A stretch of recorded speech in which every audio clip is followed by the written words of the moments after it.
Bonjour à tous les humains qui êtes si parfaits qu'ils ne le savaient pas encore. Aujourd'hui, on va traiter d'un sujet qui me touche personnellement, un sujet sur lequel les gens reviennent régulièrement et ne comprennent pas la distinction entre le respect de soi et l'égocentrisme. Alors effectivement, la différence est une petite feuille de papier à cigarette, mais elle est vraiment très importante. Alors, qu'est-ce que c'est que le respect de soi? Se respecter, c'est prendre le temps de la réflexion quand on vous propose quelque chose avant de vous engager, et c'est de prendre votre décision à ce moment-là. C'est d'arrêter de vouloir faire plaisir et ensuite de vous rétracter rapidement sans respecter la personne qui vous a engagé ou invité. Je vais prendre deux exemples. Par exemple, j'ai une collègue, mes guides me demandent de créer du coaching sur un sujet bien spécifique. Et toute seule, je me dis, c'est quand même compliqué, si on s'engage, si on a une de malade, c'est mieux d'être deux. Et je trouve ma collègue assez sympa et je lui propose, je lui explique brièvement, sans lui donner l'idée complète, du but de ce coaching, qu'il va falloir qu'on monte à deux avec nos connaissances chacune, en prenant notre place chacune. Et je lui laisse une semaine de réflexion pour l'élaboration de ce sujet et je lui propose de s'associer avec moi sur ce sujet. Alors, quand on est dans le respect de soi, on prend cette semaine de réflexion en sachant qu'on va s'engager avec quelqu'un qu'on connaît depuis 8 ans, on sait ce qu'on va faire, ce qu'on va développer, et quand on s'engage, c'est pour travailler ensemble.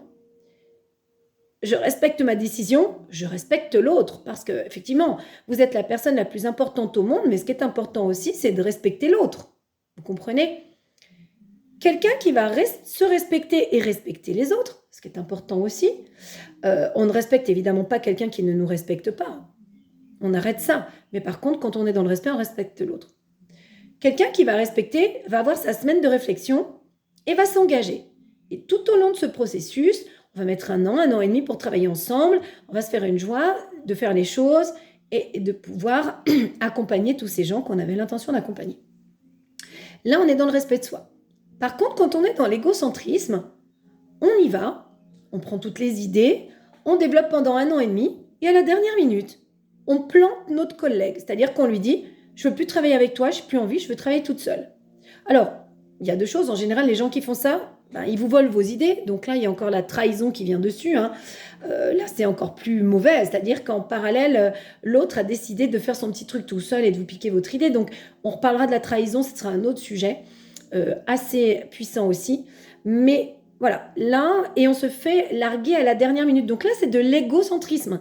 C'est quelqu'un qui est tellement égoïste et centré sur lui-même, qui se fiche bien de ce que ça peut vous faire, qui se fiche bien de savoir que vous allez devoir reprendre 6 mois de plus pour reprendre ce travail à vous toute seule, puisque chacune avait sa part de travail. Donc là, on est vraiment dans du sabotage. On est dans de l'égocentrisme. Je vais vous prendre un autre exemple. Je suis invitée chez un ami qui m'appelle 15 jours avant pour savoir si j'ai envie d'honorer l'invitation qu'il m'envoie par téléphone. Alors, je me laisse un temps de réflexion. Soit je me laisse une journée, soit je réfléchis pendant la conversation. Si je suis dans le respect de moi et que je n'ai pas envie d'y aller, je vais exprimer à la personne que, clairement, sans mentir, parce que le respect de soi, c'est aussi d'assumer ses responsabilités. Ça va être un autre sujet aussi. C'est vraiment de dire à la personne qui nous invite, écoute, j'apprécie fortement ton invitation, mais cette fois-ci, je n'ai pas envie de venir, j'ai besoin de me trouver seule. Je viendrai à la prochaine. C'est très gentil à toi d'avoir pensé à moi, mais je me respecte et je n'ai pas envie pour l'instant d'être invitée, j'ai besoin d'être seule. Là, c'est du respect. L'égocentrisme serait d'inviter par lâcheté, puisqu'on n'arrive pas à être nous-mêmes et à prendre nos propres décisions. On a envie de faire plaisir, on accepte l'invitation. Et 1 heure avant ou le matin même, on réfute l'invitation, on l'annule en téléphonant ou en envoyant lâchement un WhatsApp en disant « voilà, finalement, je ne viendrai pas ce soir », sans donner d'explication ou en mentant encore pour agrémenter ce mensonge. Là, on est dans l'égocentrisme parce que ça veut dire que, on ne se respecte pas puisqu'on n'avait pas envie d'y aller, mais on a quand même dit oui pour faire plaisir. Et ensuite, à la dernière minute, on lâche tout le monde. Donc, si tous les invités font la même chose, je vous mettez-vous à la place de celui qui invite, c'est juste une horreur parce qu'il se retrouve avec des courses sur les bras. Quand on invite une dizaine de personnes, c'est quand même onéreux. Et puis ensuite, il se retrouve tout seul. Il a passé tout l'après-midi pour cuisiner. Il a fait une table magnifique et il se retrouve le bec dans l'eau. Ça, c'est de l'égocentrisme. Voilà. Ce qui est important, c'est de bien comprendre que dans la vie, c'est important de savoir où sont vos besoins. Quels sont vos besoins? Où sont-ils? Quels sont-ils? Parce que si vous ne faites pas ce travail de besoin, vous serez un coup blanc, un coup noir, Jean qui rit, Jean qui pleure. Voyez, aujourd'hui j'ai envie d'y aller, mais demain j'ai plus envie et du coup je me fiche des autres et j'annule. C'est pas possible. Quand on se respecte, on respecte les autres. On arrête de respecter des gens qui ne nous respectent pas, certes, mais on réfléchit et quand on s'engage, on tient notre parole. On doit redevenir des gens honnêtes, des gens de parole. Et cette année, comme je vous l'ai expliqué, c'est l'année du choix et de l'honnêteté. Elle a commencé cette année début octobre. Donc c'est important de savoir ce qui est juste pour nous. Si c'est juste d'y aller, on y va, on tient notre parole, on va jusqu'au bout. Si ça n'est pas juste, on n'y va pas. Mais on n'invente pas des choses à abracadabrantes et on est honnête avec nous-mêmes. Donc il y a 5 plans sur lesquels vous devez travailler. Prenez un cahier, faites cet exercice, c'est très important. Il y a plusieurs plans, je les ai découverts lorsque j'ai commencé ce travail d'élévation il y a 10 ans.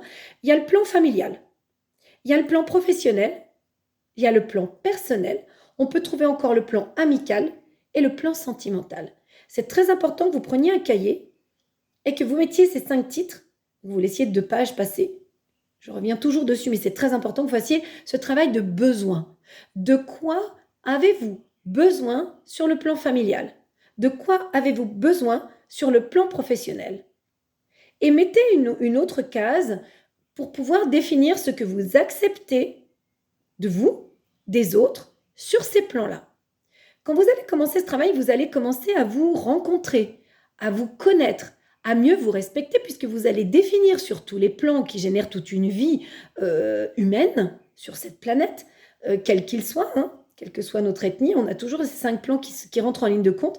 Quand vous aurez défini vos besoins, vous commencerez à vous respecter. Et quand on vous invitera ou qu'on vous proposera quelque chose, vous prendrez le temps de la réflexion, de vous dire est-ce que c'est juste ou bon pour moi ou pas?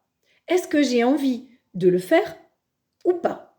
Si c'est le cas, je le fais, je m'engage et je vais jusqu'au bout. Si ça n'est pas le cas, je refuse. Je suis honnête avec moi-même, je ne trouve pas des excuses abracadabrantes et j'explique pourquoi. C'est très important que vous puissiez faire ça parce que ne devenez pas quelqu'un d'égoïste qui se fiche de l'autre. On vit déjà dans un monde complètement égocentré. C'est ce qui fait notre perte. Nous sommes une unité, une unicité. Nous ne faisons qu'un. Et le monde se dégrade et se désagrège considérablement parce que nous sommes devenus complètement égocentriques et nous nous fichons des autres. On peut rouler sur les autres, on peut vendre notre mère pour 1,50 €. Sortez de l'égocentrisme. Restez dans le respect de ce qui est juste pour vous et de ce qui sera juste pour l'autre. Et vous resterez dans quelque chose qui ne sera pas blessant. Vous serez aligné. Prenez le temps de la réflexion, mais surtout, ne laissez pas tomber les gens à la dernière minute. C'est vraiment quelque chose qui fait partie de ce monde. Changez cette manière de faire pour pouvoir commencer à changer ce monde, pour pouvoir faire de ce monde quelque chose de meilleur. C'est très important. On est axé sur nous, on est axé sur nos besoins. C'est très important d'être axé sur vos besoins, mais ne soyez pas axé sur de l'égoïsme, sur de l'égocentrisme, sur je fais ce que je veux et je me fiche de l'autre. C'est pas du tout ça. Le respect de soi, exister, être la personne la plus importante au monde, c'est se respecter encore une fois, c'est respecter l'autre, mais ça n'est pas tomber dans l'inverse. Voilà, j'espère avoir été assez claire sur le sujet du respect et de l'égocentrisme. On pourrait passer sur plein d'autres sujets. J'espère que cela vous aura aidé à réfléchir, à prendre des décisions, à réfléchir sur votre mode de fonctionnement, sur comment se traiter et comment traiter les autres. Et vous verrez, votre vie changera et les choses changeront. Voilà, tous ces changements qui doivent opérer, changez-les en fonction de vous-même, pas de l'autre. Ne vous dites pas, mais l'autre il change pas, donc moi je change pas. Non. Changez parce que votre cœur vous le demande. Changez parce que votre esprit est bon. Changez parce que c'est juste pour vous. Et ne vous occupez pas du changement des autres. C'est uniquement de vous-même dont vous devez vous occuper. Faites-le en accord avec vous-même, en votre âme et conscience. Voilà, c'est pour ça qu'on parle de l'âme en premier et de votre conscience.